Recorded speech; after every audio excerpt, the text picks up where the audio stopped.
Hey, good afternoon to our session 2. So I hope session 1 was helpful. And am I audible, loud, clear? Yeah, Cool. So this is our second session now. Kanishk will talk on making the web performant again. So Kanishk, over to you. So you can introduce yourself and then you can straight start your talk. sure. Thanks, Patro. So myself, Kanishk Anand. I'm working as a senior front-end developer at Oyo Rooms, and let's say for past 6 to 7 months, I've primarily working on improving performance around main consumer website. So what I'm about to present to you and discuss with you is just a walkthrough of all the things that we did, the learnings we had, and hopefully you guys find it insightful and accommodate them in your web apps or web projects. And feel free to drop in any questions that you have, or feel free to drop in, connect with me on LinkedIn, and we can have a discussion there. If time permits, we can have a good Q&A session here itself. So I'll just share my screen and discuss with you our performance journey.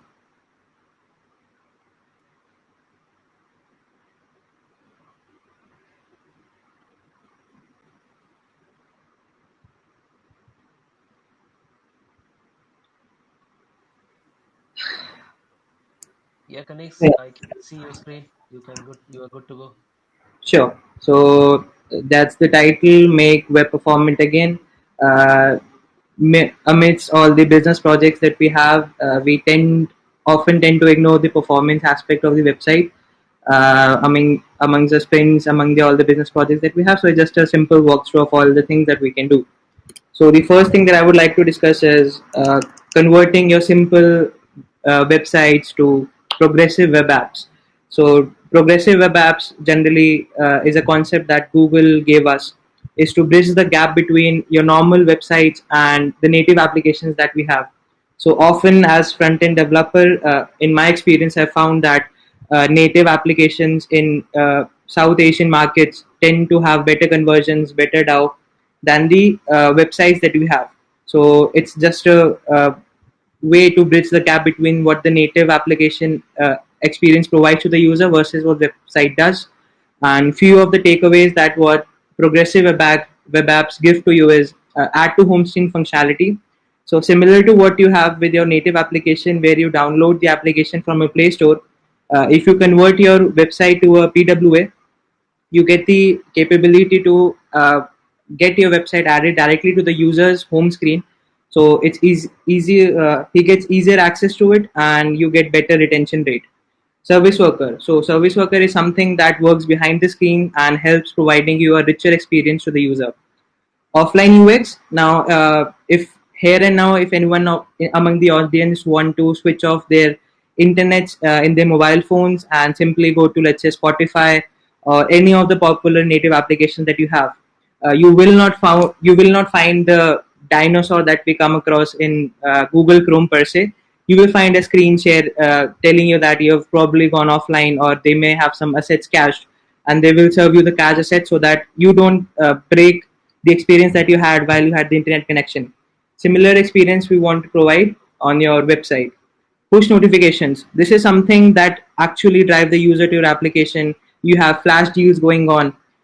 You have some kind of notification, silent notification goes by that actually engages the user to the application. Similar functionality you can get with your website using few of the capabilities that your browser provides. Next is, how do you actually make your PWA performant? So these are the steps that we followed uh, in our company to actually get a boost in our performance. First was broadly compression. Second was HSTS. Third, HTML streaming or chunking. Fourth was introduction of MJS. Traditionally, we all the websites that you come across, they serve .js extension files. Now we serve .mjs, which is something newer in the market. Control on external packages. So there was a meme that I came across that the depth of the node modules that you get, that you don't realize, it goes deeper than the depth of an ocean. So that was hilarious, as well as a stark remark on that we don't realize whenever we install dependencies what all comes with them. And the last one was critical CSS. It is actually about managing how we write our CSS and how we can serve it better to the users. So let's go on. First, let's discuss the broadly compression.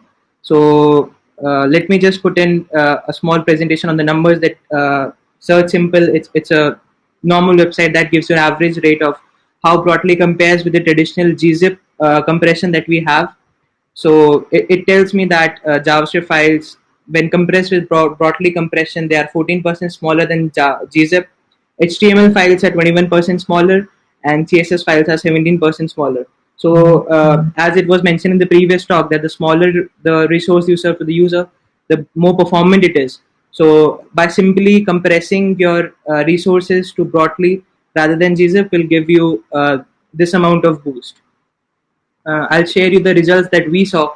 So as we can see that when we had gzip, it was 38988 bytes, and when we converted into broadly, it was 30982. So approximately 20% reduction in CSS file and approximately 17% reduction in our JavaScript files.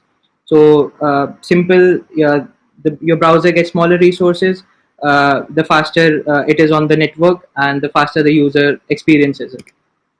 Second is HSTS, which is HTTP strict transport security. Often, what we do is whenever a user types any domain in their URL bar, let's say Spotify, let's say ORooms, let's say YouTube.com. So generally, the default behavior of the browser is to redirect it to the relevant domain by adding HTTP to it. And for making a website secure enough, you would first redirect the user to HTTPS and then serve the content. So that is one more redirection over what browser does is from redirecting user to orooms.com to http orooms.com, then to https. So you can actually skip the redirection to http and ask the browser to directly redirect the user to https. So the lesser number of redirections the user faces, the more the browser is performant, the more early the user gets to see the page.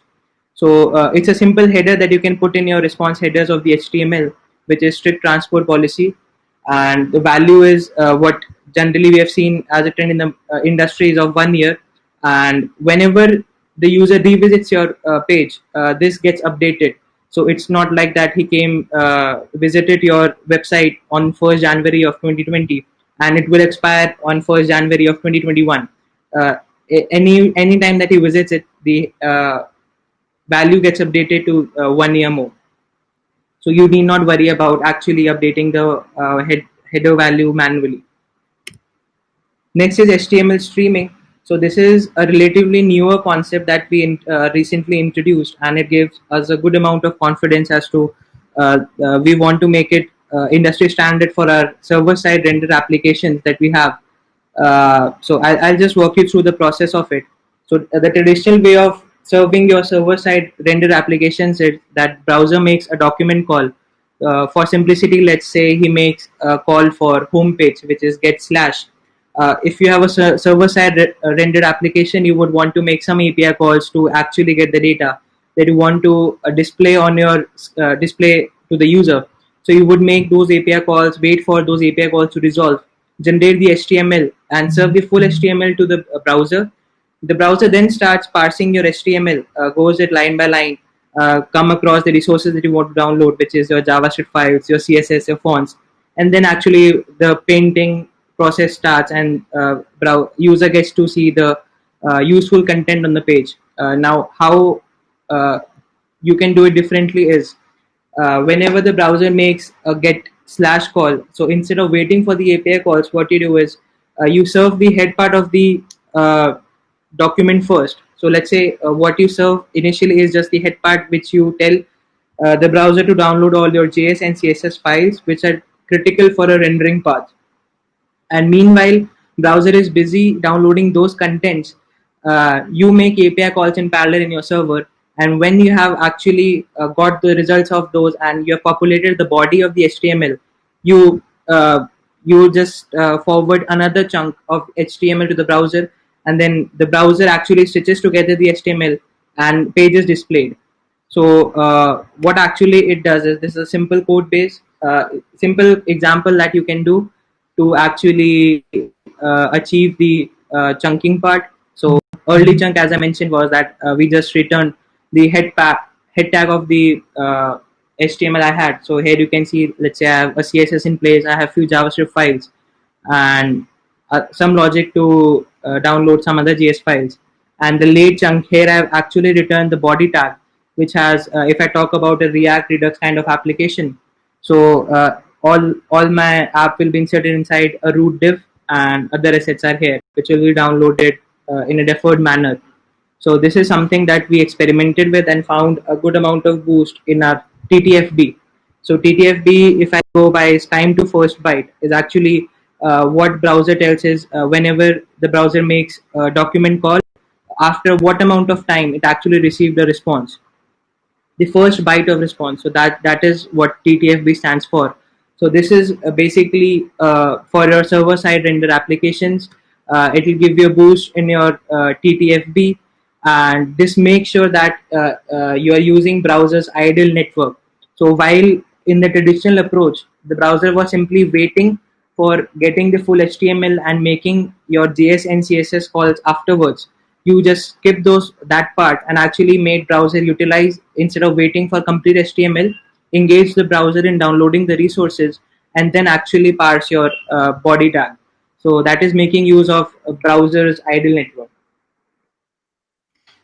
Other than that, what we did was we moved away from traditional .js extension of serving JavaScript files and introduced .mjs extension.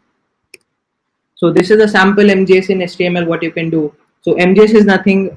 It's browsers are evolving continuously, and they have started supporting ES6 syntax now. So ES6 means that you don't need to ship polyfills for your fat arrow functions, for your spread operators, for your let and const. So and so on and so forth. There are many features which ES6, ES7 introduced. So instead of serving polyfills for that, you simply tell the browser that by serving MJS, the browser will understand that okay, I will not have polyfills for all the newer syntax that JavaScript has, but I will use the capability that is inbuilt with it. So it's a simple code snippet for actually serving your MJS files. The first two lines are preloading a module, and second is making use of the module that you downloaded, which was main.mjs. It is getting now used when you write a script tag, and the last one is a fallback. So since it is a capability that modern browsers understand, but what about the users that you have in your browsers that don't understand .mjs extensions? For example, currently MJ supported only in Chrome, that too above version 71. So we have our user base spread across a variety of browsers ranging from UC to Opera Mini to Firefox to Edge, so on and so forth. So for those, if you just make sure to add a fallback in place such that your old browsers will simply ignore when it comes across type equals to module, since this is something that the old browsers do not understand. So they will ignore the script tag and they will come across no module. Now, no module is something that your newer browsers understand. So while they make use of MJS, make sure that you add no module to it.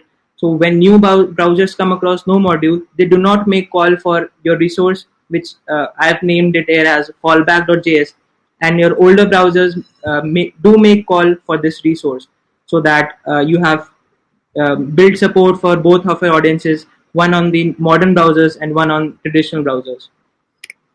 So takeaways is that when you make use of .mjs, you do not ship unnecessary polyfills. We saw a 15% leaner bundles when we moved away from JS to MJS, and support, as I mentioned, is from Chrome 71 and above. It is currently not supported on Safari or Firefox. Next is that something that we often tend to ignore is we, as the business, as a web application grows, as product grows, we tend to have newer requirements in place. And to fulfill those requirements, we just do a simple Google as to if we have any open source or libraries present in the NPM world, and we just download it, and it's all good for us. But it takes a heavy toll if we have not researched it thoroughly and not go across what capabilities those packages provide. It may a classic example that I've come across while development in an organization is that usage of Moment.js. So Moment.js is a very popular date management library that I'm sure most of you have come across, either used it or heard about it, or somewhere or the other you have made sure that you have heard about Moment.js. Now the size of Moment is around 35 KB. That is without international locale support, and when you include the international local support, it grows up to 65 KB of gzip. So that is a huge bundle if you look at it for a single library to depend upon. So let's just make sure of using our npm packages in a smarter way. So these are just a few points that I keep in mind while installing any external packages that we have. So first is to look for tree shakeable packages. So if you are using any bundler, let's say Webpack or Rollup in place, so tree shakeable is something that when your bundler is crawling your dependencies, so it makes sure that it is using only the things that you have imported and not include unnecessary codes of third parties. So if you have used named imports and exports, so tree shakeable capability helps you to include only those imports in your bundles and give away with the rest of the codes that is shipped with the third party libraries. uh, Next thing is try to upgrade to the latest version of those npm packages, because as the libraries grow, they tend to go for leaner bundle sizes. They tend to introduce tree shaking capability if they didn't have it earlier. So it's a simple keep in mind to upgrade it to the latest version, but do not forget to check for the backward compatibility. So it may be a case that you have used some functions that they may have deprecated in the newer versions. So keep in mind that before upgrading to any version of your library, do make sure to check the release notes and what all deprecation or what all improvements that they have done. The third one is a simple one, is to look for alternatives with lesser size and similar functionality. So it may be a case where, as it was in the previous talk, someone asked about contributing to the open source. So there are many libraries out there which provide you similar functionality, but not exactly what you want. So either one or two use cases are missing, or let's say it's not that scalable in nature. So it may be an option for you to go for the heavier package first and go through the smaller size and try to build capability in it, whatever you feel is missing. And so you have best of the both worlds, a smaller size and all the functionalities that you need. And a simple way to check what cost you will incur after installing that npm package in your bundle sizes, check it on bundlephobia.com. This is something that I use very heavily before uh, downloading any external package, and it gives me a good amount of visibility of the features that are available to the library that I'm downloading, as well as it gives me the alternatives of smaller sizes. So I think it's a good place to just visit before making sure that you're adding any dependency in your package.json. So this is a simple example that we did, as I mentioned earlier about when I was talking about Moment.js. So when you include Moment in a project, so our web application, it does support international locales. So we saw a huge amount of increase in our bundle size, which was from first we were using 35 KB variant, it increased by 30 KB. And the more code you serve to the user, to the browser, the more time it takes to parse it and actually serve to the user. So the lesser code it is, the more helpful it is. So one variation that I found, or one alternative that we found, was day.js. So day.js, its syntax is similar to movements, but size is 2.7 KB. So as I mentioned earlier, that you may find alternatives to your packages, but they may not have all the functionalities that you need. So we have raised a pull request to DJS for incorporating those missing use cases. But since it was a business constraint, time constraint project that we had, so while PR is getting reviewed, we wrapped it inside a wrapper library that we made use of DJS as a core dependency of that package and used it. So what we saw is from 65 KB, now we have for date management something close to 3 KB. And alternatives, if I may suggest to the community, is other than day.js, is datefns. It is something that has more use case coverage, and size goes about 16 to 17 KB when I last checked it.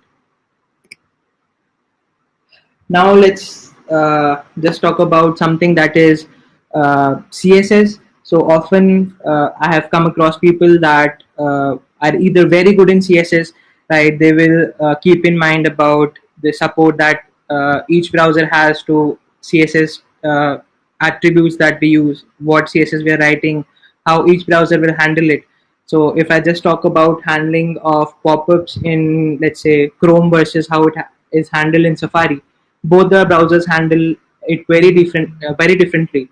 So if you have used position fixed somewhere and position fixed in Chrome versus Safari, both browsers handle very differently than each other, and this is something which we should keep in mind while developing our web apps, is to write your CSS very clean, in a clean way that supports all the browsers, so that CSS is something that keeps your web app intact, gives use basically what drives your revenue in place. So critical CSS is something, a concept to boost your performance is, as your web application grows, your CSS tends to grow as well. I mean, all the resources grow, be it JS or CSS, but CSS is something which is render blocking in place.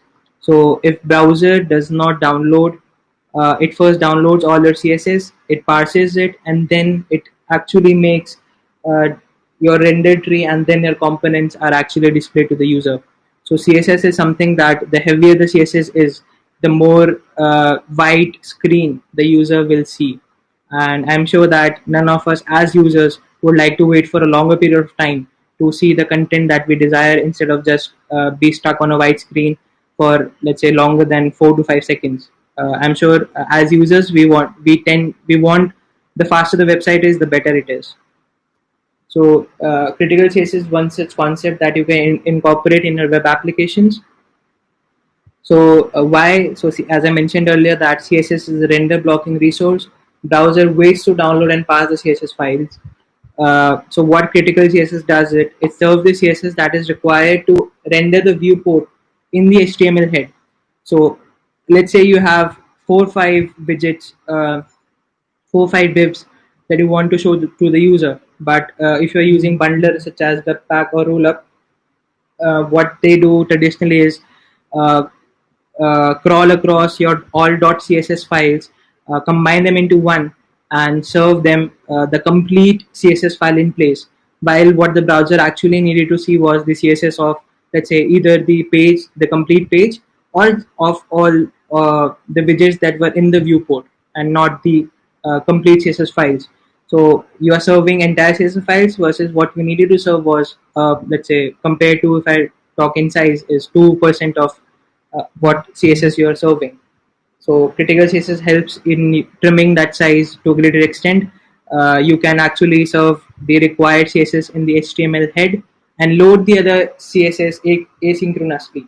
So what it does is that the critical rendering path that the browser does to actually combine CSS with your HTML DOM nodes, compute a render tree, and then display to the user, it goes about faster. So the faster your render tree is generated, the faster the user is able to view content on the website. Now let's talk about how you can achieve it. So all fancy words put in place, that you can put in CSS in the head, but or you're serving it entire CSS file. But how you can achieve critical CSS? So there are basically two approaches that I came across. Feel free to add more to it. The better approaches we have, the more alternatives we have, the better it is for the community as whole. So viewport base is, you make use of third party package, which I find very reliable, is critical. It was initiated by Adi Osmani from the Google team. So he actually made this package. What it does is, it runs a headless browser. Earlier it used to make it makes use of Puppeteer, which is another Google's product of headless browser. It runs your URL in the headless browser, computes the CSS that is required to render the viewport, gives you the extracted CSS, and you have the option to place it in your head tag or put it in a separate CSS file and give the path of that CSS file as a dependency in your head tag. So it's a simple integration that you can do with either Grunt, Gulp, or Webpack. It has a good support for all that. So the drawback that you may find is with different viewports in place. If I talk of, especially if I talk about mobile devices that we have nowadays, so ranges of viewports are available starting from iPhone 5s to now. If I talk about, we have foldable phones now, Motorola Razr. So the question that you may ask yourself is how you will handle those edge cases. So it has option to give breakpoints, but again, it just adds to the critical CSS in place. So you may end up adding many breakpoints in place just to handle this edge case in place. So this is a small drawback that I found in this package that we have. Other thing is a newer concept in place, which is CSS Inches. So traditionally, you write all your CSS in .css files, but a relatively newer concept is in the market, which is CSS Inches. So instead of writing your CSS in your .css files, you write CSS as JavaScript objects now. And there are many popular libraries that support this functionality. Two of the bigger players in the market being Emotion and Style Components. So if anyone of you have used it, you may know the syntax, you may know the ins and outs of it. If not, then I think you can just go about the documentation that we have. I have attached link here, which all with all the hyperlinks. So feel free to visit them. It's a new concept in market that helps you drive the critical CSS concept in place. So instead of serving .css files, now you serve all your CSS as JavaScript. And when those the library kicks in, it sees all those JS objects that were meant to be CSS. It converts them into CSS style tags and places it inside your head tag of the browser. So this the fourth point is actually done by these libraries, which is Emotion or Style Component. Hey Kanishk, we'll take a logical break. If any questions are there on, Sure. hey, if any questions are there, you can raise your hand, and then you can ask a question, or you can type in also. Kanishk will answer those. So there is a feature. If you raise your hand, I can pull you in, and you can directly ask a question. Okay. So if no questions, Kanishk, yeah, you can proceed. Sure. Yeah, so what it handles is that the drawback that I talked about earlier of handling all your viewports, you get away with it. So what this does is that as soon as your components get mounted in the DOM, they come with the CSS in place. So whenever your component is actually required in your page, if you have a vast application, you have hundreds of components. So all those components, whenever they get mounted on the DOM, they bring their CSS with it. So you don't need to serve entire CSS as a file, or you don't need to worry about all the viewports, breakpoints that you need to write for it. So the component brings CSS with it. The drawback that you may find is that it will take toll on your HTML size. If I talk about server-side rendered applications, your HTML size will increase because you are serving the CSS of the components in place inside your HTML as inside your head tags. So you may find increase in HTML size, as well as if it's not a server-side render application, when the browser is parsing that JavaScript file, your main thread will actually be more consumed in converting those JS objects into actual CSS style tags. So these are two drawbacks that I found while working with CSS in JS. Feel free to add points to it if anyone of you has a good experience using this. So those were all about the optimizations that we did, and something we experimented with, something I personally find can help every one of us in achieving good performance numbers in Lighthouse or in web page tests. Kanis, there are a few questions uh, for Sure, sure. flowing. How to add or use CSS modules? It's asked by Abhishek Patnaik. Can you repeat? How to add Yeah. CSS module? Yeah, good. It's a good question. So CSS modules is another newer concept in market. So it helps you write modular CSS in place. It is something that CSS Inches makes use of it internally. So CSS modules is, instead of writing .css files, you write as .css files, but you tell the webpack or rollup, whatever bundler you are using, that instead of combining them into a single CSS chunk, you actually uh, combine them in as modules that as you combine your JavaScript files in. So let's say you have 3 4 JavaScript modules in place, right, which you are downloading in your HTML files. So you just make a dependency in your JavaScript that you will require this CSS while you're downloading your JavaScript. So your bundler will respect that dependency and import that CSS during runtime. Uh, other Traditionally it would have downloaded it as soon as you have written it in a head tag. So that's how CSS modules will help you to achieve the concept of downloading CSS while it is required and not downloading it all together in one place. And how to use it? It's a simple plug and play configuration in Webpack where you have to use of 1 or 2 plugins if I'm correct. And yeah, that's about it. And it on an added functionality, it gives in capability of using named in imports and exports. Yeah, so there is one more question if you scroll down over there. Can you suggest tools that extract CSS used on the specific pages? Sure, sure. So one tool that I mentioned was Critical. So it has a CLI to it also. So if instead of downloading it and adding as a dependency, you can download it as a global package, and it has a CLI in it. So you just need to write Critical and give the URL. It will run that URL in the headless browser and give you the Critical CSS. The other tool that I came across was Penthouse.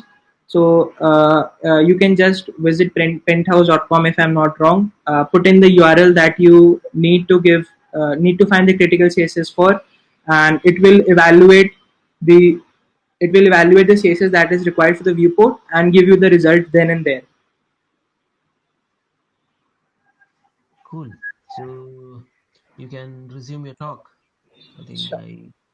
So if you have any questions, you can keep put your questions, or you can raise your hand and ask your questions.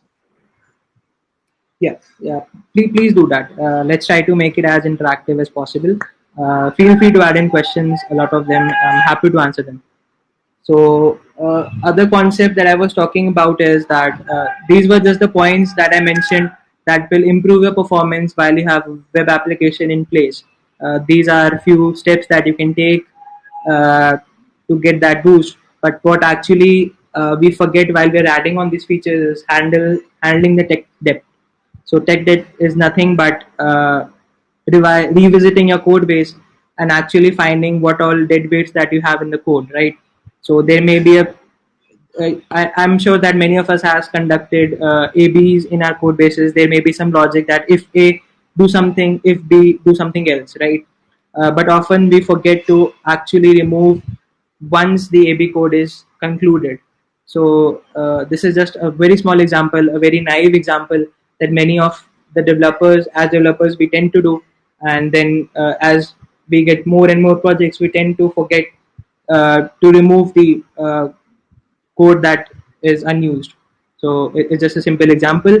So a major player in what we can do is code cleanup. So what we did was, as it was mentioned in the earlier talk about third parties, so we shifted all our external scripts to S3 or a CDN, and we loaded it on demand. So it helped us to achieve, I think, a good. We skipped the DNS resolution time, and it gave us a good boost in it. Now, something that we extensively use is images and icons, right? For icons, I'm sure that many of us use .svgs. and for images there are a variety of extensions. If you're using any CDN in place, it's better to host them on your CDNs. And other than that, you can lazy load them and actually require those images when that is required in the viewport, right? And not downloaded even if it's not required on the page. There may be a case that user actually never sees the image, but you're serving it unnecessarily. So let's make sure to not do that. Chrome has introduced a new attribute for images, which is loading equals to lazy. So traditionally we use some kind of observers in place that we attach to our components. We would see that yes, if my component is in viewport, then make the call for the image. So Chrome has introduced loading equals to lazy attribute, that your browser now implicitly handles lazy loading of your images or your icons. So it's something that is inbuilt. It's a very easy configuration to do in all your IMG tags. Just make sure to use loading equals to lazy for all your images that are below the viewport or on separate pages altogether. And for all the React folks out there who have their applications in SSR, so what we tend to do is put all the data in the store while we are doing SSR. So this is something that we used to do, that we used to put all the API data, all the user data, let's say, in the store, and your store is shipped as a script tag if any one of you has viewed how the store is actually delivered to the client side. So your entire store is injected as a script tag and is then handled by React when you're actually hydrating your code on the client side. So this is something that we can do, is deliver only the critical data while you are doing server side rendering, and lazy load all the data after you have delivered the HTML to the user. So result when we did is our HTML grew to 50 KB. It came down to 17.5 KB just by inspecting the components, the data that we actually didn't need uh, for the user to visit the page while we were serving it in the server side rendered fashion. And this is something that we all can do, is just inspecting the code, inspect the use case, and it's a simple configuration that you can do, nothing too fancy about it, like critical CSS or MJS that I talked about earlier. So you Yes. can, Question Kanishk on MJS. sure. So what's the difference between MJS and lazy and defer.js? What's the benefit MJS have over others? Okay, so MJS is nothing. It's a simple JavaScript file. They have changed their extension from JS to MJS to differentiate between your native JavaScript files versus those files that you won't ship polyfill for, right? So I'm pretty sure that many of us, while we are developing a website, we make use of fat arrow functions, we make use of spread operators, right? But those things are not supported in the browser, or they were not supported earlier. If I talk about 2 years back from now, so for all those capabilities, you would have used Babel in place to actually try and transpile your code from spread operator to something that the browser understands. So now, since browsers evolving, that they have started to support those syntaxes in place. So if anyone in the audience can just open their DevTools and write a simple spread operator, you will see that it works. But if you do that in, let's say, IE or Firefox's earlier version, you would see a syntax error saying that sorry, I do not understand the dot dot dot operator. It does not make sense to them. So for supporting those syntaxes, you would use Babel, that will transpile your code, convert all those syntaxes that are not supported traditionally into something that browsers understand, and then you would ship your bundle, right? You would ship your .js files. Now what .mjs does, it tells the browser that I am not coming with the polyfills. So you ship fat arrow as it is. You ship spread arrow as it. You ship spread operator as it is. Browsers understand that yes, since it is .mjs file, so I have to make use of all the interpreters that I have to support these. But if you do that with other files, let's say with other browsers, first of all, they will not understand .mjs extension. Secondly, they may skip uh, transpiling them, or they may give syntax error when they come across fat arrow or spread operators in place. So what MJS does is basically reduce the polyfills that you ship along. That's it. What lazy does it is something for lazy loading, right? If I talked about images, if you simply do img src equals to some image, so as soon as browser encounters that tag, it will make a call for that resource and downloads it. It may be a case that the user is actually not viewing that image, but you are making browser download it.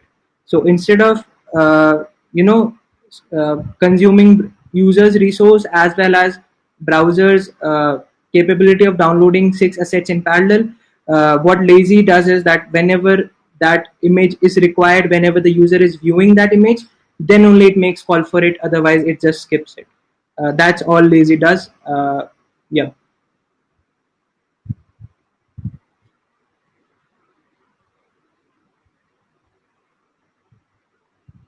So Kanix, it's a quick time check. So 5 more minutes. Sure, sure, Right. sure. I'll just wrap it up. Sure. So I think as someone talked about handling the third party scripts, so major play in the market that I'm sure everyone whose website is driving some kind of retargeting in place, making use of ads on Facebook, on Amazon, on XYZ website, you definitely must have used GTM, which is Google Tag Manager, wherein you make use of pixels to dynamically inject uh, JavaScript of those external websites in your application. So let's just the takeaway from this slide is to make sure that you use those tags very cautiously. You know the ROI behind it, because you may never know what the size of when the size of those pixels grow, right? Since it is a third party script, they may increase the size, they may decrease the size. So let's just make sure that we use it very judicially. We know the ROI that we're incurring in terms of performance. So what we did that we removed the unwanted pixels that were firing on homepage, since our application is multiple pages in nature. So there were pixels that were not required on homepage, but were getting injected by GTM. So we just made sure that we removed that, and we saw a huge improvement in TTI, which is time to interaction, and we saw a 20% of absolute reduction. So I think if we just make sure that we are using third-party scripts judicially, we will see a good amount of improvement in our TTIs and performance as well. Now, it's a quick takeaway from this session is how do you actually track your web app performance. So I talk about one or two tools that we have used and that you can use as well. They are all open source and easy to use. So one is LHCI, which is extension on Lighthouse, which you can find in your dev console. So LHCI is something that you can integrate while you're development in your GitHub project. I'll talk about it in detail in next few slides. Second is web page test. You can just visit it, webpagetest.org. I think it's the website, and you can run your URL there, and it will give you a detailed report of a waterfall model of all the things that browser did, and you can actually view and see that what all optimizations that you need to make. Third is the page speed insight reporting. So you can simply visit pagespeedinsight.com. This is another Google's tool that uses Lighthouse inherently. They have made an API available so that you can generate reports out of it. You can run a cron job. Let's say it runs 12 every night and give you reports of each URL that you have in place. So you may know that how well you are doing performance wise. And the last one is RUM, which is real user monitoring. It makes use of the performance object in the window, and it gives you timestamp of events such as DOM content loaded, window on load, and many more. So you can just track these objects and get the actual impact on each user that is visiting a website. So I'll just talk about Lighthouse CI now. Integrate it using GitHub Actions, or you can integrate using Circle CI. You have to provide a budget.json. So it makes use of budget.json. This is nothing but a simple configuration to keep your bundle size in check. So you may have idea that yes, I have let's say 100 KB of JavaScript, I have 75 KB of CSS, I have let's say 200 KB of images in place, right? So budget.json gives you that capability of, let's say, if currently you have 100 KB and you are developing a new feature, you may regress it to 110 KB. So just keep that in mind. Make a budget.json that will integrate with Lighthouse and will tell you that yes, while you're development, you have exceeded the budget that was provided to Lighthouse. So now you know that yes, I have written some JavaScript, or I have installed some third-party library that exceeded that budget. Custom URL. So you need to provide a URL on which the Lighthouse CI will run tests, and they automatically push the result to GitHub UI. So as soon as you raise a pull request against, let's say, master or whatever branch that you have configured, it will push it in the configuration tab. So this is a sample LHCI result that we have in place. So as you can see that it actually first builds whatever branch you are on. It will first do the build, then host it on the URL that you've provided. These are the URLs that we actually run, let's say, LHCA test on. First one is slash, which is our home page. So as you can see that it pushed the Lighthouse results here itself. So performance, it was, let's say, 35, accessibility 92, so on and so forth. And these are other two URLs that we tend to make performance out of. So you can give as many URLs as you want, but yeah, so this is something that you can integrate while you're developing, and you may need not. So you know that you are going to regress or you're doing better in terms of performance while you're developing. So this is a simple milestone that you can break up budgets into. First is milestone. This can be in terms of TTFB, TTI, or whatever metric that you choose to target. Quantity in terms of bundle size that you have, which is JavaScript, CSS, images, any assets that you have. And these are the rules. So these can be either SEO friendly. These can be that either your website is PWA compliant or not. What are your accessibility scores? So this is all that. And the last thing that I want to share with you is real user monitoring. So why do we actually need it? So LHCI and web page test and all other Lighthouse based tools, they actually generate field data. So they run once in a while when you're actually hitting those URLs. So it is highly dependent on how your website was doing at that instance of time when you actually conducted the test.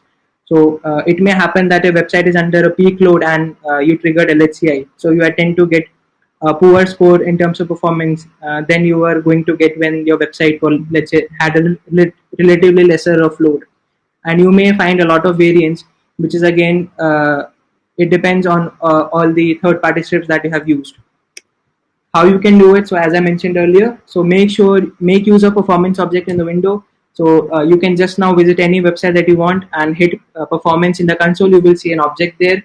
So it has timestamp of all the events, all the major events, as I mentioned, DOM content loaded, window on load, and so on and so forth. We are making use of those two, so I'm aware of those two as for now. It will capture timestamp for each user that you are that visits your website, and you can actually send those timestamp to a server and generate analytics out of it. So if you have good enough data, you can actually calculate percentile of all the users that are visiting a website. And let's say you have P99s and P90 for all the users that are visiting any URL on your domain that you have. And it will actually give you visibility of how users are impacted after you release your after you push your code to production. And so LHCI is another way. This one is actually how your users are actually getting impacted of whatever projects they are pushing it in a production pipeline. And last is I'm done from my side. I'm open to questions. Feel free to drop in, and if you have any questions in place, just let me know.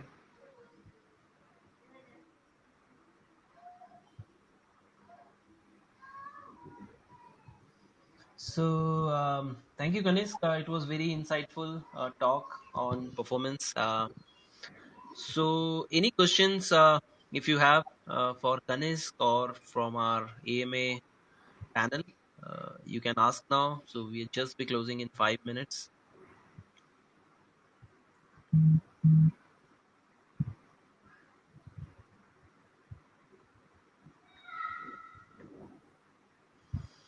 Okay, so looks like we're good. So there are two questions over here. I think you have already answered this.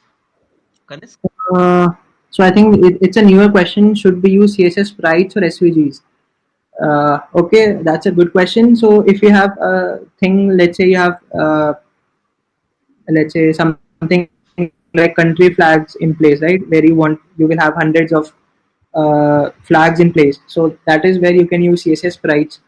And if you have a single, you have a multiple singular icons that are required across your page. So I would suggest that you make use of SVGs instead of CSS sprites, because in the end, CSS sprite is an image that gets downloaded, and you write CSS for actually making use of background positions and all that.